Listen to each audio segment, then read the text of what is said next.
ನೋಡ್ತಾ ಇರೋದು ನಾನು ಪತ್ರಿಕೆಯಲ್ಲಿ ಟಿ ವಿಯಲ್ಲಿ ನಮ್ಮವ್ರು ಯಾರು ಹೇಳಿದಂಗಿಲ್ಲ. ಹೇಳಿ ಕಾಂಗ್ರೆಸ್ ಗೊಂದಲವೇ ಏನಿದೆ ಹೌದು ಅಭಿಪ್ರಾಯ ಗೊಂದಲ ಕ್ರಿಯೇಟ್ ಮಾಡ್ತಾರೆ. ಸಭೆ ಯಾಕೆ ಸರ್ ಮುಂದೂಡಿಕೆ ಮಾಡಿದ್ರೆ ಇವರು ಪರಮೇಶ್ವರ ಕರೆದಿದ್ದು ಹೇಳಿದ್ದಾರೆ ಬಂದಂತ ಹೇಳಿಲ್ಲ, ಮಾಡೋದಿಲ್ಲ ಅಂತೇನು ಹೇಳಲಿಲ್ಲ, ಮುಂದೂಡಿದ್ದೀವಿ. ಬಟ್ ಆಗುತ್ತಾ ಸಭೆ ಆಗುತ್ತೆ ಮತ್ತೆ ಹಾಗಾದರೆ? ಅದೇ ಮುಂದೂಡಿದ ನಂತರ ಸಭೆ ಆಗುತ್ತೆ.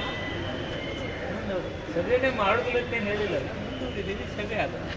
ಕೆಲವು ಶಾಸಕರು ಹೇಳ್ತಾ ಇದ್ದಾರೆ sir, Siddaramaiah D K Shivakumar ಅವರು ಸಿಎಂ ಆಗ್ತಾರೆ ಇದೇ ಅವಧಿಯಲ್ಲಿ ಅಂತ. ಒಬ್ಬೊಬ್ಬರವ್ರ ಅಭಿಪ್ರಾಯ. ನಿಮ್ಮ ಅಭಿಪ್ರಾಯ ಏನು ಸರ್? ಶಾಸಕಾಂಗ ಪಕ್ಷದಲ್ಲಿ ಹೇಳ್ತಿದ್ದೀನಿ, ಅದನ್ನು ಹೇಳಿದ ನಿಮಗೆ ಏನು ಇವತ್ತು ಚರ್ಚೆ ಆಗ್ಬೋದಾ ಸರ್ ಏನಾದರೂ ವಿಚಾರ? ಒಂದು ಏನಂದರೆ ಈ ದಲಿತರ ಸಮಸ್ಯೆಗಳನ್ನ ಚರ್ಚೆ ಮಾಡೋಕ್ಕೆ ಸಚಿವರುಗಳಿರ್ತಾರೆ, ಸಚಿವ ಸಂಪುಟದಲ್ಲಿ ಚರ್ಚೆ ಮಾಡ್ಬೋದು, ಅವ್ರ ಇಲಾಖೆ ಸಂಬಂಧಪಟ್ಟಾಗೆ ಅವರ ಮಕ್ಕಳ ವಿಚಾರ ಎಲ್ಲವೂ ಕೂಡ ಕ್ಯಾಬಿನೆಟ್ ಚರ್ಚೆ ಮಾಡ್ತೀವಿ. ಯಾಕೆ ಪ್ರತ್ಯೇಕ ಸಭೆ ಮಾಡಬೇಕು ಅಂತಕ್ಕಂಥ ಪ್ರಶ್ನೆ ಕುಮಾರಸ್ವಾಮಿ ಕೇಳ್ತಿದ್ದಾರೆ ಸರ್. ಎಲ್ಲ ಸಚಿವರು ಭಾಗಿಯಾಗ್ತಾರೆ, ಶಾಸಕರು ಭಾಗಿಯಾಗ್ತಾರೆ, ಶಾಸಕರ ಅಭಿಪ್ರಾಯ ಮತ್ತೊಂದು ರೋಡಿಗೆ ಬರೆಸ್ತಾರೆ. ಎಲ್ಲ ಶಾಸಕರಲ್ಲಿ ಕ್ಯಾಬಿನೆಟ್ ಇದೆ